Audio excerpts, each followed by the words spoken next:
அத்தனை செல்வமும் உன்னிடத்தில் நான் பிச்சைக்கு செல்வது எவ்விடத்தில் வெறும் பாத்திரம் உள்ளது என்னிடத்தில் அதன் சூத்திரமோ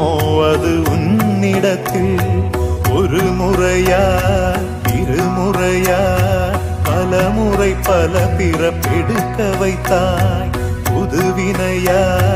பழவினையா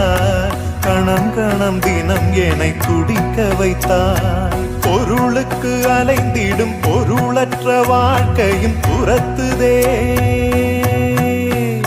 உன் அருள் அருள் அருள் என்று அலைகின்ற மனம் இன்று பிதற்றுதே அருள் விழியால் நோக்குவாய் மலர்பதத்தால் தாங்குவாய் உன் திருக்கரம் என்னை அரவணைத்துனதருள் பெற